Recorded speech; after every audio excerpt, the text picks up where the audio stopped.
so our campus we have access to Cami. We're very lucky. We have a full, Cami service for our school district, and we had a teacher tell us, hey, kids said that they did it on Cami and they weren't tuning it in the right way. And so what I wanted to do was show a little bit how Cami works, teacher side and then student side actually, and they look pretty similar. But I know on the student side, there's a kind of crucial key of making sure we click save. So this is my teacher side for right now, and I'm going to create an assignment. You can do it through this Cami assignment, but it looks a little bit clunky. So what I would recommend instead actually is you make a regular assignment. I'm going to call it practice. Practice Cami. And I have a test account in this class. I'm not going to assign it to everybody. I'm actually just going to assign it to my invisible self. Let me find myself down here. There I am, test student. Okay, so here's I'm going to make this assignment for me. I'm going to add a PDF, and hopefully it pops right up because I've just looked at it. There it is. Okay. And you can choose, they can edit, they can make a copy for each one. I'm going to push make a copy. That way I'm not writing on my original for the day that I want to send this out to my own choir kids, but I'm going to do that, so it assigned it to one kid. And all I assigned was a PDF. I didn't really give instructions. I would, of course, give instructions, but for the purpose of this video, you get it. So this is my teacher point of view. Now I've done this practice Cami. I've only assigned it to one person. I'm going to go ahead and swap this around. And bam, now I'm a student. Okay, so I'm going to go ahead and refresh this. I'm in my test account. You can see that up top. Okay, so now this is the student side, and they see this assignment called Practice Cami. So all they get is this PDF, and they're like, what do I do with this? They can come to open with, annotate with Cami. Okay, and it's going to open. It's probably going to ask, can we use your drive? Yeah. Hopefully this works because I'm on a student test account, but I believe it will. Perfect. Okay. So this is our Cami screen. This is what your students see, and honestly, this is what teachers see when we use Cami as well, right? So the difference, I think, is they have this button up here for turn in. And so let's say we go ahead and write things. We have the option to add comments, add a text box, do a drawing, add shapes. So I know I've seen kids use shapes for things like circling multiple choice questions. They pick their little thing and they like drop their little, I picked a square, of course, I'm like this. They drop a circle over a multiple choice thing, or for a drawing, they do their best to be like, ooh, dough. You know what I mean? Which is fine. Or they'll do some kind of equation that's like, graph the line, and they're like doing their best to drag it across. That's fine. So those drawing features, very cool. Something that we also find in things like Pear Deck or Nearpod. But it goes right onto this PDF that we already have, rather than us making a presentation in Pear Deck or Nearpod, right? And so this kind of saves us teachers a step. Now, we do have the option to do a text box, which I would probably use in this situation, right? And I would have to create a text box, write me, create a text box here. Oops, there we go.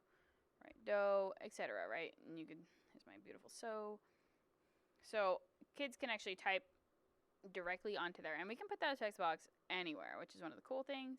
Now, if I was going to draw these hand symbols, their best bet would be this. For our math teachers, they can put in equations for what they need to be able to put in. They have the ability to comment anywhere.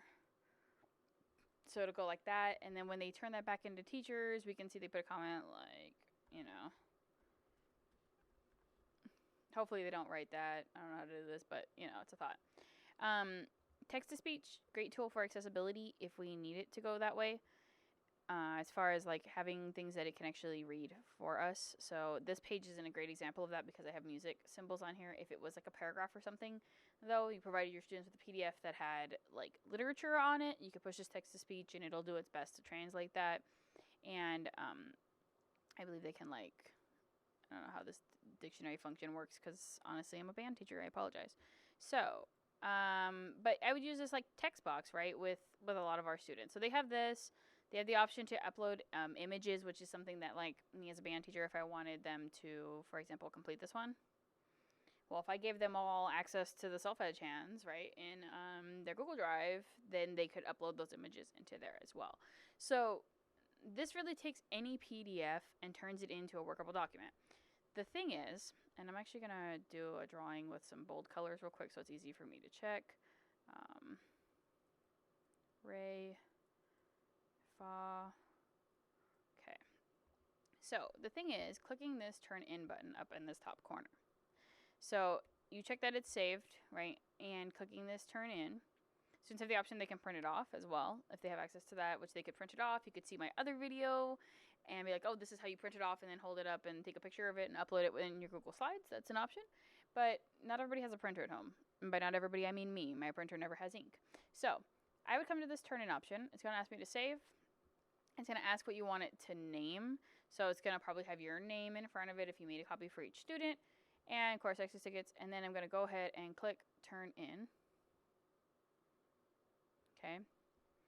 And we have to give it this time because what it's doing is it's saving it to our drive, and then that's going to replace what's going on here. So your assignment will be submitted with this practice Cami. I'm going to click turn in.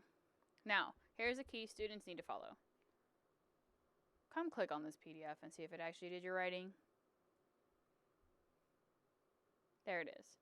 If you click on that PDF and nothing is right there, then that means somewhere inside that last step of pushing save and turn in, you didn't do it right. Or you didn't give it access to your drive or something like that. Because what it's doing is it's taking this document that's in your drive your teacher shared with you, letting you write on it, and then changing that before it gets turned into the teacher, right? So now that I know that that's like that, boom, I can do that. Now let's say I clicked on this and I had no writing on it. I would slam the unsubmit button real quick and be like, hold on, my Cami didn't work. Let me try this again. But there's no excuse for students to not have this turned in the right way because they can literally double check it as they turn it in to their teachers. That's basically like the 6-minute, 7-minute rundown of what Cami is, how we can use it in our classroom, how it kind of frees up teachers if we have access to a library of PDFs. Then you just want to kind of upload those sometimes and be able to go as a music teacher, like redoing every assignment in something like Flat is a lot. So I'd rather just go for it this way, right? And upload that and then let the students kind of write on that document and kind of figure it out like they would in real life. So yeah, and then just encouraging our students, check but when you turn it in that it actually included your changes to that document, right? If you make a copy for each kid, Cami will put those changes in for them and they can double check it when they turn it in on Google Classroom. So hopefully that was helpful, and it kind of breaks down Cami if you've never really dove deep into it, if you just kind of assigned it to kids and set it free. Now you know, like, oh, okay, this is what it looks like on the student side, and that's helpful. If this video was helpful at all, and I apologize for the length, then do me a favor and hit like below. If you find any more of these videos useful, then go ahead and hit subscribe below, because as I learn about new stuff, I share it with the world.